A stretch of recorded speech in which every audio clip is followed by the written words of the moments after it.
خبر یہ آ رہی ہے کہ اب اس طرح کی چیزیں قطعی طور پر برداشت نہیں کی جائیں گی. سختی جو ہے وہ بڑھنے والی ہے. پاکستان کے ایک نامور اداکارہ کے وارنٹ گرفتاری نکل آئے ہیں. سٹار لنک کے حوالے سے جناب جو ایلون مسک کا پروجیکٹ ہے اس حوالے سے بھی ایک بڑی خبر آ رہی ہے کہ جناب اسے اپروول ملنے لگی ہے پاکستان کے اندر. السلام علیکم ناظرین، میں ہوں منصور علی خان. اپنے ڈیلی چینل کے اوپر آپ کو خوش آمدید کہیں گے. ناظرین، پچھلے 12 گھنٹے میں بڑی اہم خبریں ڈیولپ ہوئی ہیں. پاکستان کے ایک نامور اداکارہ کے جناب وارنٹ گرفتاری نکل آئے ہیں. یہ معاملہ کیا ہے اس کی ڈیٹیلز بھی آپ کے ساتھ شیئر کریں گے. اس کے ساتھ ساتھ سیاست اور کھیل کے میدان سے بھی خبریں ہیں. ٹیررزم واچ بھی ہم رکھیں گے. دہشت گردی کے جو واقعات ہو رہے ہیں اس سلسلے میں بھی جو ہے وہ ساری تفصیلات جو ہے ہم آپ کو آگاہ کریں گے. سٹار لنک کے حوالے سے جناب جو ایلون مسک کا پروجیکٹ ہے اس حوالے سے بھی ایک بڑی خبر آ رہی ہے کہ جناب اسے اپروول ملنے لگی ہے پاکستان کے اندر. یہ کیا معاملہ ہے اس کی ڈیٹیلز بھی شیئر کرتے ہیں. اینڈ تک اس ویڈیو کو دیکھیے گا. چینل کو سبسکرائب کرنا مت بھولیے. بیل آئیکن پریس کیجیے اگر آپ کو ویڈیو پسند آئے. اسے لائک اور شیئر ضرور کیجیے گا. سب سے پہلے میرے خیال میں کھیل کے میدان سے حیران کر دیا، پریشان کر دیا، خوش کر دیا پاکستانی کرکٹ ٹیم نے. بڑا ہی بیڈ پیچ پاکستان ٹیم کا چل رہا تھا. چیمپئنز ٹرافی میں شکست، ٹرائی سیریز کا فائنل ہار گئے، T20 کا آغاز کیا. نئی ٹیم، کچی ٹیم جسے کہتے ہیں نا، کچی ٹیم. اور پہلے 2 T20 نیوزی لینڈ سے ہار گئے، لیکن آج جو نیوزی لینڈ کے خلاف انہوں نے میچ کھیلا ہے سانو تو یقین نہیں، اور اس سے ساڑھے موڈے گئے. مطلب یقین بالکل میں فرینکلی بتاؤں گا، شروع سے لے کر آخر تک میں نے پورا میچ دیکھا. تو شاہین شاہ افریدی، آپ یقین کریں کہ جیسی وہ بال کرانے کے لیے آئے، پاکستان نے پہلے بالنگ کی. میں کہ لوجک کٹوس پروگرام جو ہے نا وہ شروع ہونے لگا ہے. لیکن اس کے بعد حارث رؤف نے جو کیچ لیا ہے لیگ سائڈ کے اوپر، مطلب کمال کر دیا. مطلب ہمیں بھی لگا تھوڑا سا کہ ساڑھے کول بھی ایک گلین فلپس ہے. پاکستانی ٹیم کے اندر بھی ایک گلین فلپس ہے جو سپر مین ہے اور چھلانگ مار کے جو ایسا کیچ کر لیتا ہے. لیکن اس کے بعد کافی کٹ پڑی. حقیقت یہ ہے کہ مار ہمیں کافی پڑی. تقریباً 19 اووروں کے 19.5 اووروں میں جو ہے انہوں نے 204 رنز بنائے. اور اس کے اندر ان کے جو بیٹسمین تھے انہوں نے بڑا اعلیٰ پرفارم کیا. گراؤنڈ جو ہے وہ نسبتاً مجھے چھوٹا لگ رہا تھا. میں آئی ڈونٹ نو ایگزیکٹ اس کی میجرمنٹ کیا تھی، لیکن کافی سکور تھا. یہ بھی کافی سکور تھا. لیکن اس کے بعد پاکستان نے جو چیز شروع کیا ہے، اور خاص طور پہ جو حسن نواز ہیں انہوں نے جو کمال دکھایا، تو یقین ہی نہیں آ رہا تھا مجھے. تو بلکہ میں مطلب یقین کریں، میں ابھی تک سکتے میں ہوں کہ یار یہ پاکستان ٹیم تھی. مطلب ہم ایسی پستیوں میں جا چکے ہیں، یقین کریں کہ ایسی پرفارمنس کے بعد جو ہے نا وہ لگتا ہی نہیں ہے کہ یہ ہماری ٹیم تھی. تو بہرحال well done boys. I hope کہ یہ 5 میچوں کی سیریز ہے اور پاکستان نے اپنا پہلا میچ جیتا ہے. I hope they're able to save the series, اور اسی طرح جو ہے وہ آگے بھی پرفارم کرتے رہے. بائی دا وے، یہ حسن نواز جو ہیں یہ یہاں پہ لاہور کا کلب ہے پاک لائنز کلب، ان کا اس سے تعلق ہے. اور میں اس لیے یہ مینشن کر رہا ہوں کہ اس کلب کے ساتھ میں بھی کھیلتا رہا ہوں. تو یہ حسن نواز بھی جو ہے یہ بچہ وہیں سے آیا ہوا ہے. بڑا محنتی بچہ ہے. اس کے کلب کے جو کوچ ہیں ملک نصر اقبال، انہوں نے بڑا کام کیا ہے اس بچے کے اوپر، اور پھر وہ ماشاءاللہ یہاں تک پہنچا. اللہ کرے اسی طرح جو ہے وہ ترقی کرتا رہے. اچھا جی، اس کے علاوہ تھوڑا سا دہشت گردی کے جو واقعات ہیں ذرا میں اس کے اوپر آپ کو رپورٹ کر دوں، پھر میں آگے چلتا ہوں. پاکستان افغانستان کے حوالے سے بھی ہے، لیکن ایک چینل ہے جس کا نام ہے ضرب مومن. یہ اکثر اوقات TTP کے حوالے سے جو ہے وہ فوٹیجز ریلیز کرتا ہے. یہ فوٹیج ہم تھوڑی سی سینسر کر رہے ہیں. میں کو اسے گلوریفائی نہیں کرنا چاہتا. تو اس کی ایک فوٹیج جو ہے وہ سامنے آ رہی ہے،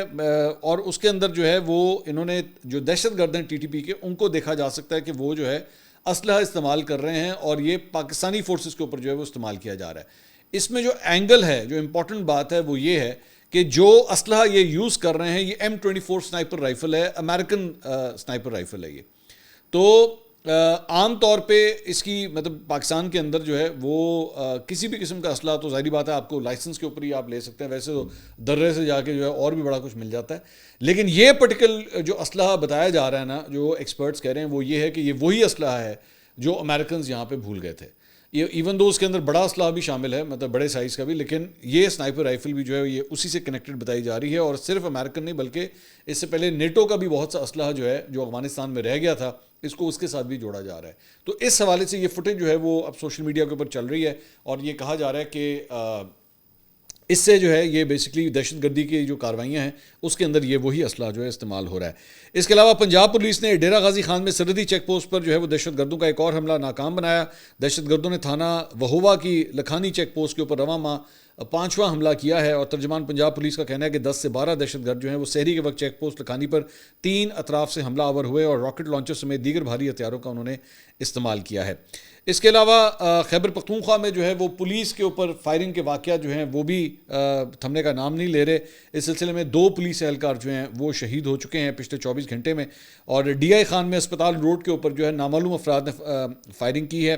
جس سے پولیس اہلکار موقع پر ہی جاں بحق ہو گیا۔ دوسری جانب سوات منگورہ میں فضاگٹ کے مقام کے اوپر سرچ اینڈ اسٹرائک آپریشن کے دوران ملزم اشتہاری احمد زیب کے گھر پر چھاپہ مار کارروائیاں ہوئیں، اور گرفتاری کی کوشش کے دوران پولیس پارٹی نے پر ملزم نے فائرنگ شروع کر دی، اور اس کے نتیجے میں اے ایس آئی امجد اقبال زخمی اور کانسٹیبل نیاز محمد سکنا جو ہے وہ اسلام پور گولی لگنے سے موقع پر ہی شہید ہو گئے۔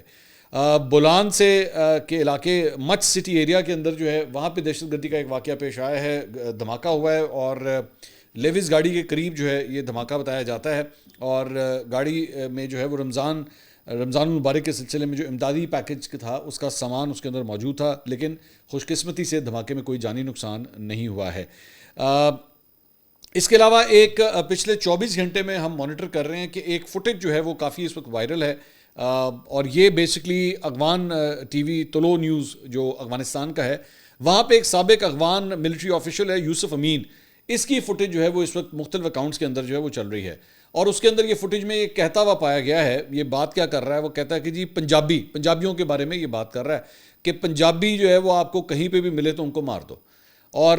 اس نے کہا جی پنجابیوں کو افغانستان میں داخلے کی اجازت نہیں ہونی چاہیے، اور اگر یہ آئیں تو ان کا قتل کر دیا جائے، اور اس نے کہا کہ جی ہم پاکستان کے اندر بھی، اس نے کہا جی وہ یہاں پہ تو یہی ہے، اس کے علاوہ ہمیں پاکستان کے اندر بھی اگر ایکشن ہم کر سکیں تو وہ بھی ہمیں کرنا چاہیے۔ تو اینکر نے سوال کیا کہ وہ ہم کیا کر سکتے ہیں، تو اس کے جواب میں اس نے کہا کہ وہ بھی اس کی تفصیلات نہیں بتا سکتے کہ وہ کیا ایکشن لیں گے۔ اچھا، اب اس کے اوپر بیسکلی میں تھوڑا سا آپ کو اس کا بیک گراؤنڈ بتا دوں کہ اس فوٹیج کو استعمال کرتے ہوئے جو ہے وہ کافی زیادہ لوگ، خاص طور پہ جن کا تعلق پنجاب سے ہے یا پاکستان سے ہے، وہ غصے کا اظہار کر رہے ہیں کہ یہ اس شخص کی کس طرح جرأت ہوئی کہ اس نے سب کچھ کہا ہے، لیکن تھوڑا سا فیکٹ چیک اس کے اوپر ضروری ہے۔ یہ شخص جو ہے، یہ ویڈیو کم از کم 2 سال پرانی ہے، یہ کوئی لیٹسٹ ویڈیو نہیں ہے، یہ 2 سال پرانی ویڈیو ہے، اور یہ شخص جس کے جو گفتگو کر رہا ہے، اس کا کوئی سٹیک نہیں ہے، کوئی لینا دینا نہیں ہے، یا وہ یہ نہیں ڈیسائیڈ کر سکتا، یہ 2 سال پرانی ایک فوٹیج ہے، تو وہ اب اس وقت جو ہے وہ دوبارہ وائرل ہونا شروع ہوئی۔ تو اٹ از ویری امپورٹنٹ، کیونکہ ہم یہ بھی چیزیں آپ کے ساتھ اس لیے شیئر کرتے ہیں کیونکہ یہاں پہ آج کے دور میں انفارمیشن میں جو ہے واٹس ایپ گروپوں کے اندر بہت سی چیزیں شیئر ہوتی ہیں، تو یو شوڈ ایکچولی نو کہ اگر کوئی آپ کے ساتھ یہ فوٹیج شیئر کرے تو پلیز ٹیل دیم کہ آج کی افغان حکومت کے اندر جو ہے اس بندے کا کوئی لینا دینا نہیں، یہ 2 سال پرانی فوٹیج ہے یہ۔ اس کے علاوہ تورخم کی پاک افغان بارڈر جو ہے تورخم کا، اس کی جو گزرگاہ ہے وہ 25 دن کے بعد کھل چکی ہے، لیکن بتایا جا رہا ہے کہ امیگریشن کا جو وہاں پہ کمپیوٹر سسٹم ہے وہ خراب ہوا ہے۔ بیسکلی افغان سائٹ کی جانب سے جو ہے وہاں پہ کنسٹرکشنز کی جا رہی تھیں، اور پاکستان نے جو ہے اس کے اوپر شدید اعتراض کیا تھا، احتجاج کیا تھا، اور تعلقات کافی حد تک جو ہے وہ خراب ہو گئے تھے، جس کی وجہ سے بارڈر کو جو ہے بند کر دیا گیا تھا، وہاں کے لوگ ادھر اور ادھر کے لوگ وہاں نہیں جا سکتے تھے، ٹریڈ وغیرہ بھی جو ہے وہ بند ہو گئی تھی، لیکن اب یہ بارڈر سسٹم جو ہے وہ بارڈر جو ہے اب اسے کھول دیا گیا ہے، لیکن امیگریشن سسٹم چونکہ ابھی کام نہیں کر رہا، تو اس لیے آمد و رفت کے حوالے سے ایک یہ پرابلم سامنے آ رہی ہے۔ دوسرا کچھ اور اسٹار لنک کے حوالے سے جو ہے وہ اپڈیٹ یہ آ رہی ہے کہ اس کی پہلے تو آپ جانتے ہیں کہ یہ خبر آ چکی ہوئی تھی کہ اسٹار لنک نے جو ہے، یعنی کہ ایلون مسک کا جو ہے ڈش جس کے ذریعے آپ بیسکلی انٹرنیٹ آپ کو مل سکتا ہے، دور دراز کے علاقوں کے لیے جو ہے وہ خاص طور پہ بڑا امپورٹنٹ ہے، اور پاکستان کے اندر اس کی بہت ڈیمانڈ کی جا رہی ہے کہ جناب اس کو جو ہے کھول دیا جائے، جبکہ میں نے ایکچولی اس کے بارے میں پہلے ایک بات کی تھی کہ this is not something very cheap, this is very expensive, یہ آپ کو کافی مہنگا پڑے گا عام انٹرنیٹ سے پہلے، لیکن ظاہری بات ہے وہ لوگ جو دور دراز علاقوں کے اندر رہتے ہیں ان کے لیے ایک بہت بڑی نعمت ہے کہ اگر ان کو وہاں پہ صحراؤں میں، پہاڑوں میں، ایسی جگہوں پہ جہاں پہ ایکچولی مطلب وائی فائی یا 4G جہاں پہ نہیں اویلیبل ہوتا، تو ان کے لیے یہ بہت بڑی نعمت ہے۔ تو اس کی اپروول جو ہے وہ پاکستان کے ایک ڈپارٹمنٹ کے اندر جو ہے کم از کم اس کی اپروول جو ہے وہ دے دی گئی ہے، NOC دے دیا گیا ہے، لیکن یہ پروسیس ابھی آگے چلے گا، یہ نہیں ہے کہ بالکل یہ آخری اپروول آ گئی ہے، یہ پروسیس ابھی چلے گا، لیکن کم از کم پہلا سٹیپ جو ہے وہ لے لیا گیا ہے، تو یہ دس از اے گڈ نیوز کہ اس سلسلے میں یہ ڈیولپمنٹ ہو رہی ہے۔ اچھا جی، اس کے علاوہ انصار عباسی صاحب نے جناب PTI کے حوالے سے جو ہے وہ ایک خبر دی ہے، اور وہ یہ ہے کہ پاکستان تحریک انصاف کے سوشل میڈیا پر 3 بڑے سوشل میڈیا اکاؤنٹس جو ہیں، ایک عمران خان صاحب کے نام سے، ایک تحریک انصاف کے نام سے، اور ایک PTI آفیشیل کے نام سے، یہ جو ہیں وہ ان کا تعلق واسطہ جو ہے وہ عمران خان صاحب سے ڈائریکٹلی جڑتا ہوا نظر آ رہا ہے، اور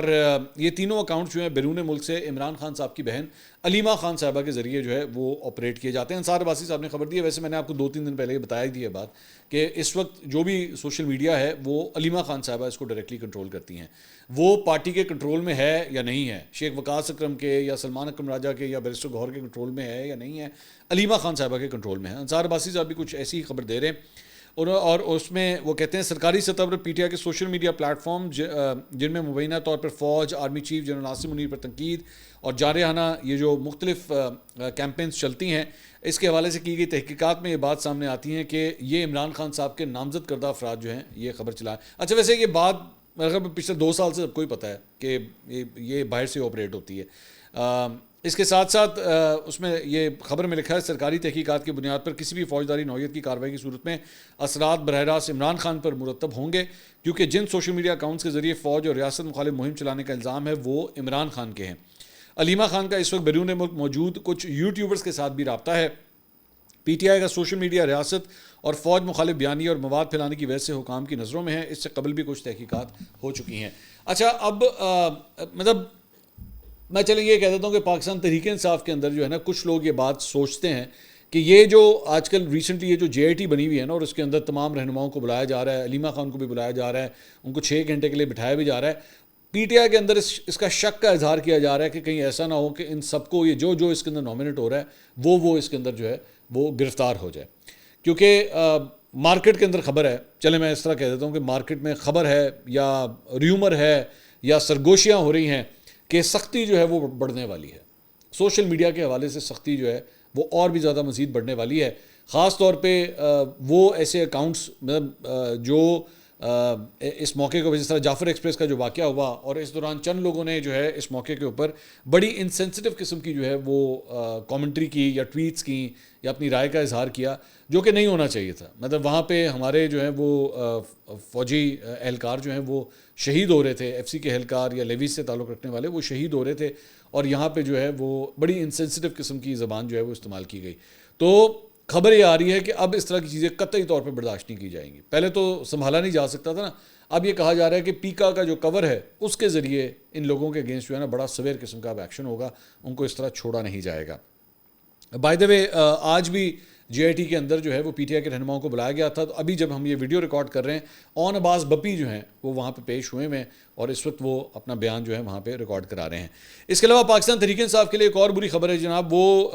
22 مارچ کو مینار پاکستان پہ جلسہ کرنا چاہتے تھے اور اس سلسلے میں انہوں نے لاہور ہائی کورٹ میں جو ہے وہ پٹیشن کی تھی. جسٹس فاروق حیدر جو ہیں ان کی عدالت میں یہ کیس لگا ہوا تھا. تو ڈپٹی کمشنر لاہور نے جو ہے تحریک انصاف کے نائب صدر اکمل باری کی درخواست مسترد کرنے کا باقاعدہ نوٹیفکیشن جاری کر دیا اور اس حوالے سے رپورٹ عدالت میں پیش کر دی ہے کہ جی اسی ریجیکٹ کرتی ہے, مطلب ان کو اجازت نہیں دی گئی ہے. اور ڈی سی لاہور کی رپورٹ میں کہا گیا ہے کہ تحریک انصاف کو ہم جلسے کی اجازت نہیں دے سکتے. حال ہی میں ملک میں 3 بار دہشت گردی کے واقعات ہوئے ہیں. بنو کینٹ پر حملہ ہوا ہے, جعفر ایکسپریس پر دہشت گردی سمیت دیگر واقعات ہوئے ہیں. رپورٹ میں مزید کہا گیا ہے کہ مخصوص تھریٹ الرٹ بھی جاری کیا گیا ہے کہ فتنہ الخوارج نے 76 دہشت گرد ٹرین کیے ہیں جو پاکستان میں دہشت گردی کر سکتے ہیں. تو لاہور ہائی کورٹ نے ڈی سی لاہور کی رپورٹ کی روشنی میں پی ٹی آئی کی 22 مارچ کو مینار پاکستان جلسے کی درخواست جو ہے مسترد ہونے کی بنیاد کے اوپر جو ہے انہوں نے نپٹا دی ہے. اور عدالت نے ریمارکس میں کہا ہے کہ ڈپٹی کمشنر لاہور نے پی ٹی آئی کی جلسے کی اجازت کی درخواست مسترد کر دی ہے. اگر درخواست گزار چاہے تو ڈپٹی کمشنر کے فیصلے کو چیلنج کر سکتا ہے. تو ایک قسم کا مطلب اوپننگ موجود ہے, لیکن آن دا فیس آف اٹ ابھی جو آج کی یہ صورتحال ہے کہ وہ درخواست جو ہے اسے ریجیکٹ کر دیا گیا ہے. اس کے علاوہ جناب میں نے پچھلے ویلاگ کے اندر ذکر کیا تھا سینئر جرنلسٹ جو ہیں فرحان ملک صاحب, ان کو گرفتار کیا گیا تھا ایف آئی اے کی جانب سے. تو ان کو کراچی میں جوڈیشل مجسٹریٹ شرکی کی عدالت میں جو ہے وہ پیش کیا گیا. ایف آئی اے کی درخواست کے اوپر جو ہے وہ فرحان ملک کا 4 روزہ جسمانی ریمانڈ جو ہے وہ دیا گیا ہے. ان کے وکیل نے عدالت کو بتایا کہ صحافی فرحان ملک کے خلاف پہلے سے بھی انکوائریز جاری تھیں اور سندھ ہائی کورٹ نے کارروائی نہ کرنے کے احکامات جاری کر رکھے ہیں. ہائی کورٹ کے حکم کے برعکس ایف آئی اے نے جو ہے وہ یہ کارروائی کی ہے. گزشتہ 3 ماہ سے جو ہے وہ یہ انکوائری بتایا جا رہا ہے کہ جاری تھی اور سائبر کرائم کراچی میں بیان دینے کے لیے انہیں طلب کیا گیا تھا. اور ڈائریکٹر سائبر کرائم کے احکامات پر سب انسپکٹر ذیشان نے مقدمہ نمبر 25/25 درج کر کے انہیں باضابطہ طور پہ یہ گرفتار کیا ہے. ابھی it is not clear, we are trying to find this out کہ ایگزیکٹلی بیسکلی کون سا ایریا ہے, کون سی چیز ہے جس کے اوپر یہ اعتراض کیا گیا ہے, لیکن ابھی تک یہ کم از کم یہ چیز کلیئر نہیں ہو رہی. بٹ اٹ از کنڈیمنیبل کہ ایک سینئر جرنلسٹ کے ساتھ جو ہے وہ یہ سارا کچھ کیا جا رہا ہے. اچھا جی, اس کے علاوہ ہم نے آپ کو یہ تھمبنیل کے اوپر بھی بتایا تھا، بیسکلی ملک کی ایک نامور اداکارہ ہیں نازش جہانگیر، وہ تابش کے شو کے اندر بھی آ چکی ہیں، وہاں پہ بھی، اس کے علاوہ بھی وہ مختلف مطلب اس طرح کے شوز میں پارٹیسپیٹ کرتی رہی ہیں، تو ان کے جناب وارنٹ گرفتاری جو ہے وہ جاری کر دیے گئے ہیں۔ بیسکلی معاملہ یہ ہے، لاہور کی مقامی عدالت نے امانت میں خیانت، فراڈ اور دھمکیاں دینے کے الزام کے اندر جو ہے ان کے وارنٹ گرفتاری جاری کیے ہیں، اور معاملہ جو ہے وہ ان کے کوئی ساتھی تھے سکندر خان، تو یہ بیسکلی ان دونوں کے خلاف، نازش جہانگیر اور ان کے ساتھی سکندر خان کے خلاف جو ہے وہ اسود ہارون نامی شخص نے جو ہے وہ تھانہ ڈیفنس میں یہ فراڈ کا مقدمہ جو ہے وہ درج کیا، امانت میں خیانت اور دھمکیاں دینے کی دفعات جو ہیں اس میں شامل کروائی گئیں، اور اس سلسلے میں جو ہے ان کے وارنٹ گرفتاری جاری کر دیے گئے ہیں، اور کہا کہ عدالت نے پولیس کو حکم دیا کہ 22 مارچ کو جو ہے انہیں گرفتار کر کے پیش کیا جائے۔ اچھا، میں نے تھوڑا سا جب اس کے بارے میں چیک کیا ہے تو پتہ یہ لگا ہے کہ یہ کوئی نیا کیس نہیں ہے، یہ آج سے چند ہفتے پہلے، چند مہینے پہلے بھی جو ہے یہ سوشل میڈیا کے اوپر کافی آیا تھا، اور یہ جو صاحب ہیں جو اس کے اندر درخواست گزار ہیں، انہوں نے یہ کہا تھا کہ جناب میرے ساتھ جو ہے وہ فراڈ کیا گیا ہے، انہوں نے یہ الزامات لگائے تھے کہ میرے ساتھ فراڈ کیا گیا ہے، انہوں نے مجھ سے پیسے لیے، انہوں نے مجھے کہا کہ جی میں آپ کو ڈراموں میں کام دلواؤں گی، میں آپ کو مختلف اشتہاروں میں کام دلواؤں گی، میں نے بڑا ان کا جو ہے وہ خیال رکھا، میں نے ان کے اوپر بے بہا پیسہ جو ہے وہ خرچ کیا، لیکن میرے کھاتے جو ہے وہ کچھ بھی نہیں آیا اور مجھے لوٹ لیا گیا۔ میں ظاہری بات ہے، I will not speculate because this an ongoing investigation, میں اس کے اوپر تو کامنٹ نہیں کروں گا، لیکن پاکستان کی تاریخ میں جو ہے وہ ماضی میں کئی اداکاراؤں کے اوپر بھی جو ہے وہ اس قسم کے الزامات لگتے رہے ہیں۔ مجھے اچھی طرح یاد ہے اداکارہ میرا کے حوالے سے بھی جو ہے کنٹروورسی ہوئی تھی، خیر وہ تو ایک نکاح کی کنٹروورسی تھی کہ جناب انہوں نے جو ہے ان کے اوپر یہ تھا کہ جو انہوں نے نکاح کر لیا ہوا ہے، لیکن بہت سی ایکٹریسز کے اوپر جو ہے وہ ماضی میں اس قسم کے الزامات لگتے رہے ہیں کہ جی لوگوں کے جو ہے وہ پیسے لے لیے، یا ان کو لوٹ لیا گیا، یا ان سے ناجائز فائدے جو ہے وہ اٹھائے گئے، اور جب وہ کسی کام کے نہیں رہے یا ان کا فائدہ پورا ہو گیا تو اس کے بعد اس کو فارغ کر دیا۔ آئی ڈونٹ نو، مجھے نہیں پتہ یہ کیس جو ہے وہ ویسے ہی ہے یا نہیں ہے، لیکن دس از امبیرسنگ آبویسلی، میرے خیال میں this is not a sort of a controversy. میں جانتا ہوں کہ انٹرٹینمنٹ انڈسٹری سے جڑی ہوئی جو شخصیات ہوتی ہیں وہ کبھی کبھار کنٹروورسی کو ہنٹ بھی کر رہی ہوتی ہیں، وہ چاہتی ہیں کہ ہمارا نام جو ہے وہ کسی طرح کسی کنٹروورسی میں آ جائے، بیکاز خبروں میں آ جاتا ہے، لیکن اس قسم کی کنٹروورسی میں میرا نہیں خیال کہ کوئی بھی ایکٹریس چاہے گی کہ اس کا نام جو ہے وہ اس کے اندر آنا چاہیے۔ اور اگر ان کے ساتھ، اگر ایکٹریس کے ساتھ بھی زیادتی ہو رہی ہے، میں ویسے یہ میں آئی ول ایکسیپٹ دس تھنگ کہ میں نا بالکل چٹا ان پڑھ ہوں when it comes to entertainment, میں نے آج تک زندگی میں کبھی ان کا کوئی شو دیکھا بھی نہیں ہوگا، میں نہیں جانتا، مجھے ایک آدھا میں نے ان کا کلپ دیکھا تھا، وہ بھی تابش کے اس میں شو میں، ورنہ میں ان کو نہیں ڈائریکٹلی جانتا، میرا بالکل یہ والا خانہ جو ہے نا وہ خراب ہے۔ تو اگر تو ان کو پھنسایا جا رہا ہے تو یہ بھی غلط بات ہے، یہ ناانصافی ہے، ان کے ساتھ ایسا نہیں ہونا چاہیے، اور اگر انہوں نے واقعی فراڈ کیا ہے تو پھر پولیس کو جو ہے وہ بھی پوری طرح حرکت میں آنا چاہیے۔ Just because someone is an actress, اس کا مطلب یہ نہیں ہے کہ she should go scot free, کہ جی استعمال کسی کے پیسے کا استعمال ہو گیا، تو دونوں سائڈس کو جو ہے وہ انصاف ملنا چاہیے۔ اچھا جی، اس کے علاوہ جہاں پہ یہ باتیں ہو رہی تھیں تو وہیں پہ ایک ہنی ٹریپ کا اسکینڈل بھی جو ہے وہ انڈیا سے سامنے آیا ہے، اور یہ بھارت کی ریاست ہے کرناٹکا، اس کے وزیر پبلک ورکس ڈپارٹمنٹ ہیں ستیش جارکی، انہوں نے انکشاف کیا ہے، بڑی مزے کی سٹوری ہے، اس کو ذرا غور سے سنیے گا۔ انہوں نے انکشاف کیا کہ بھارت میں گزشتہ 20 سال کے دوران 48 اراکین اسمبلی جو ہیں وہ ہنی ٹریپ کا نشانہ بنے ہیں، اور ان کو بھی نشانہ بنانے کی ناکام کوشش ہوئی ہے۔ بھارتی میڈیا کی رپورٹ کے مطابق کرناٹکا کے PWD وزیر ستیش جارکی نے بتایا ہے کہ وزیر اعلیٰ سیدھا ارمائیا کے قریبی تصور کیے جانے والے این راجنانا کو 2 مرتبہ نشانہ بنایا گیا ہنی ٹریپ کا، اور حکام نے بتایا کہ واقعے کی اعلیٰ سطح پر تحقیقات کے احکامات دیے جائیں گے، کیونکہ حکمراں جماعت بھارتیہ جنتا پارٹی نے بھی تفتیش کا مطالبہ کیا ہے۔ KN راجنانا نے اسمبلی میں خطاب کے دوران کہا کہ ٹمکورو سے ایک وزیر کو ہنی ٹریپ کا نشانہ بنانے کی خبریں ہیں، اور اس طرح ٹمکورو سے ہم 2 اراکین ہیں جو اس کا شکار ہوئے ہیں، دوسرے وزیر داخلہ ہیں۔ ان کا کہنا ہے کہ یہ کوئی نئی بحث نہیں ہے، بلکہ 48 اراکین ایسے ہیں جو ہنی ٹریپ کا شکار ہوئے ہیں، جن میں سے چند ایک نے ہائی کورٹ سے بھی رجوع کر لیا ہے، دونوں اطراف سے نام سامنے آ رہے ہیں، اور اب انہوں نے کہا کہ میرا نام لیا جا رہا ہے۔ انہوں نے کہا میں وزیر داخلہ سے اپیل کرتا ہوں کہ اس معاملے کی جامع تفتیش کرائیں، اگر ضرورت پڑے تو میں شکایت درج کرانے کے لیے تیار ہوں، کم از کم ہمیں یہ تو معلوم ہونا چاہیے کہ اس کا ڈائریکٹر اور اداکار کون ہے جس نے مطلب یہ لوگوں کو ہنی ٹریپ کیا ہے۔ تو یہ ہنی ٹریپنگ جو ہے یہ بڑی ایک ریئلسٹک چیز ہے، اور یہ پولیٹیشنز کے ساتھ ہوتا ہے، یہ ہوتا رہا ہے، ماضی میں بھی ہوتا رہا ہے۔ اگلی ویڈیو میں آپ سے دوبارہ ملاقات ہوگی، اللہ حافظ۔